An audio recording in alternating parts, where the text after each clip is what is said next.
Hi అండి. ఈరోజు మనం శ్రీ వేణుగోపాల స్వామి ఆలయం గురించి తెలుసుకుందామండి. శ్రీకృష్ణ భగవానుడు తన నెమలి పింఛాన్ని ఒక ప్రదేశంలో వదిలేశాడని, అక్కడ ఒక ఆలయం కూడా వెలిసిందని కొన్ని పురాణాలు చెబుతున్నాయండి. ఆ ఆలయం ఎక్కడుందో ఇప్పుడు మనం తెలుసుకుందాం. ఈ ఆలయం నెమలి గ్రామం, ఎన్టీఆర్ జిల్లా, గంపలగూడెం మండలంలో ఉందండి. ఇది గంపలగూడెం మండలం నుండి 20 కిలోమీటర్ల దూరంలో ఉంది. ఇక్కడ ఈ వేణుగోపాల స్వామి స్వయంభుగా వెలసి భక్తుల కోర్కెలు తీరుస్తూ నిత్య పూజలు అందుకుంటున్నాడు. అయితే శ్రీకృష్ణుడు ద్వాపరంలో తన అవతారాన్ని చాలిస్తూ తన నెమలి పింఛాన్ని ఇచ్చట వదిలాడని, అదే చోట తన విగ్రహ రూపాన్ని ధరించి భూగర్భంలో ఉండగా ఎందరో మహనీయులు యోగ దృష్టితో దర్శించి తరించారని ప్రతీది.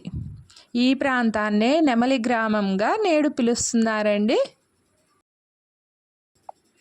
ఈ నెమలి గ్రామమున శ్రీ వనమా సీతారామయ్య గారు అనే షావుకారు తన పొలములోకి సారవంతమైన మట్టి తోలడం నిమిత్తమై శ్రీ దారా నరసయ్య గారి పొలము నుండి కొనుగోలు చేసి తన పాలేరు శ్రీ కటారు వెంకటేశ్వర్లు గారిచే మట్టి త్రవ్వకమునకై మొదటిసారి గడ్డపలుగు ఉపయోగించగా వెంటనే కంగుమని ధ్వని వచ్చుటతో ఆ వింత ధ్వని అర్థముగాక కొంచెము ప్రక్కనే తిరిగి గడ్డపలుగు వేయగా మరలా అదే వింత ధ్వని వినిపించెను. అత్యంతాశ్చర్యము గొల్పు ఆ ధ్వని గురించి ఆలోచించుచూనే అతను ఆ గాతముల మధ్య మరలా పలుగు ప్రయోగించేలోపు ఆ చోటు నుండి బ్రహ్మాండమైన మిరమిట్లతో ఒక మెరుపు వెలువడినది. ఆ కాంతి తీవ్రతకు శ్రీ కటారు వెంకటేశ్వర్లు మూర్ఛితుడయ్యను. అది గమనించిన మిగిలిన పనివారు ఆందోళనతో అతని ముఖముపై చల్లని నీటిని చల్లి కొద్దిసేపు సపర్యలు చేయగా అతడు కొంచెం తేరుకొని తనకేమీయూ కనిపించడం లేదని పలికెను. అప్పుడు మిగిలిన వారందరూ కలిసి నిదానముగా ఆ ప్రాంతమును తవ్వి చూడగా ఒక విగ్రహము, దాని చెంతనే ప్రాచీన శంఖము, పాచిక లభ్యమైనవి.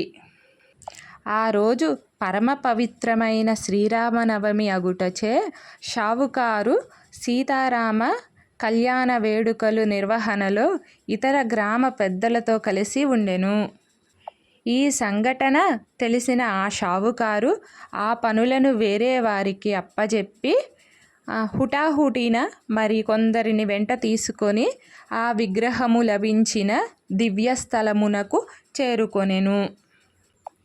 అలా అందరూ కలిసి ఆ లభ్యమైన ఆ విగ్రహమును పరిశీలించి శ్రీ వేణుగోపాల స్వామి దివ్యమంగళ రూపంగా గ్రహించిరి.